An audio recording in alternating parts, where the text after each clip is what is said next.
전 지금 소백산에 성열사를 가고 있습니다. 사실 소백산 하면 전부 다 영주 부석사만 생각을 하시는데요. 순홍에 있는 그 소수원 근처에 멀지 않은 같은 소백산 자락에 성열사가 있습니다.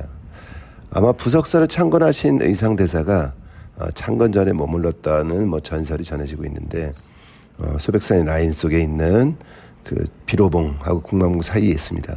찾아오는 분들이 많지 않습니다. 사실은 이곳은 위로 올라가야 되는데 계단이 사뭇 많습니다. 부처님께 가기가 그렇게 쉬운 일은 아니죠. 정면에 대웅전이 있고요. 대웅전 뒤에 있는 저 나무 군락이 굉장히 대단합니다. 우뚝 선 소나무들과 대웅전 마당 보시는 것처럼 사람이 거의 없습니다. 아무도 없습니다. 찾아오는 분이 별로 없어요. 요새 너무 그 유명한 데만 찾아다니다 보니까 사실 그 옆에 있는 사찰은 운영이 힘들 정도로, 심지어 공양을 찔 보살을 운영할 수가 없어서 스님들이 직접 이렇게 공양관을 운영할 정도입니다. 굉장히 좋은 풍광이고요. 설악산 자락의 풍세가 아주 잘 드러나 보입니다. 성열사, 성열암이라고도 하고요. 아주 신성스러운 혈이 있었던 곳이죠. 동굴. 자, 누각 문의 어떤 개념, 이제 진입로의 개념이기도 하고 문의 개념에 누각에서 올라다 보면 자, 소백산 자락이 보입니다. 저 멀리 보이는 자락 한쪽에 영주 부석사가 자리 잡고 있고요. 네. 숲이 굉장히 우거졌죠.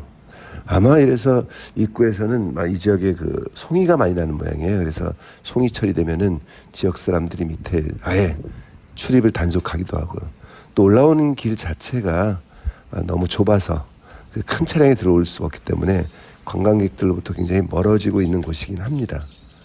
그러나 이 소백산 자락에 있는 이 성열산은 굉장히 아름다운 곳이에요. 특히나 이곳에는 꽃살문이라고 하는, 꽃창살 때문에 아주 유명한 곳이긴 하죠. 너무 조용해서 그냥 저절로 공부가 될 것 같기도 합니다. 네.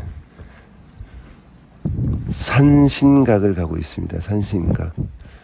너무 찾아오는 사람이 없다 보니까 스님께서 마음 놓고 촬영을 해서 제발 좀 유튜브에 좀 올려달라고 이렇게 허용을 해주셨어요. 그래서 좀처럼 사찰 안을 참 들여다보기 어려운데, 자, 산신이 계시죠? 대개 이 산신도 이 나무로 조각을 한 겁니다. 지금 특이하죠. 보통 그림이나 동이 있는데 그림으로 대체하는 경우가 굉장히 많죠. 호랑이를 곁에 끼고 있거나 호랑이를 쓰다듬고 있거나 호랑이 곁에 계신 보통 산신입니다. 산신. 그래서 산신은 원래 불교의 내용은 아니죠. 아마 우리의 그 토착 신앙인데, 대개 불교는 신앙을 전파하는 과정에서 지역의 좋은 점들을 다 그대로 받아들여 줍니다. 그래서 불교화하죠. 네.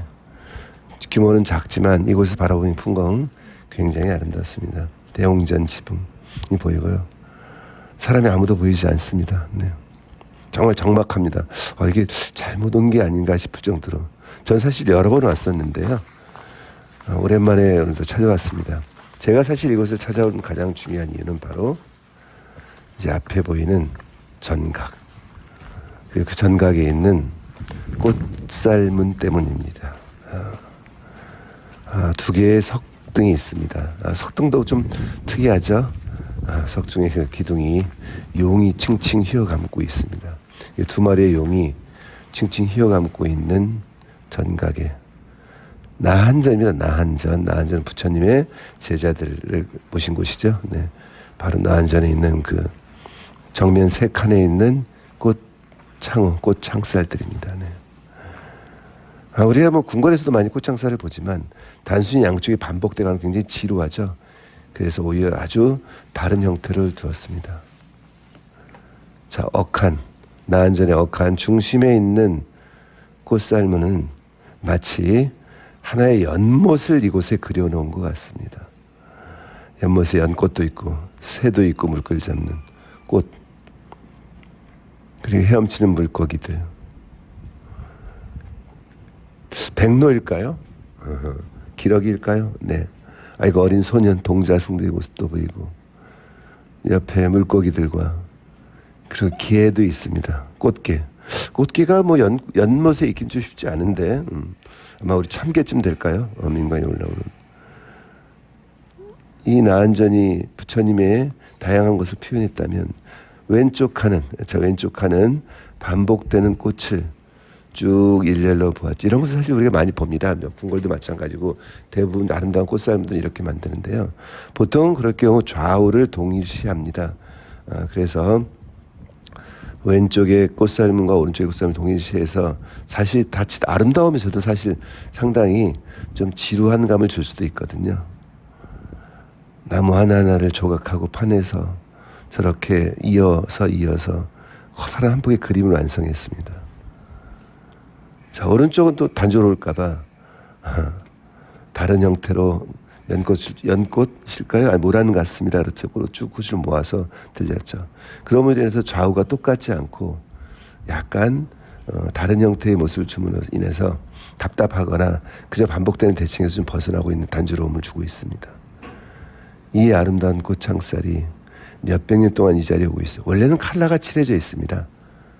자, 색깔이 있었던 건데 시간이 지나면서 점점 채색된 것이 좀 날아가고 있는 거죠.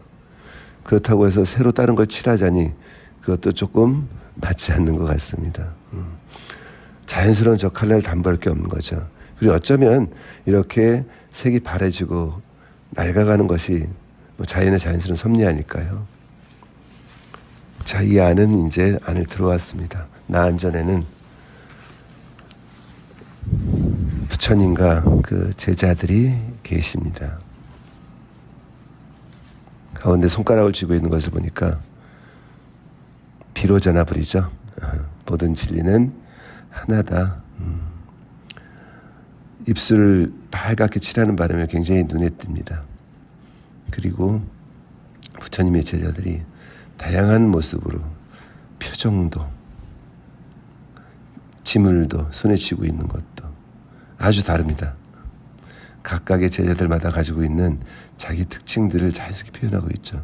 고개를 갸우뚱하기도 하고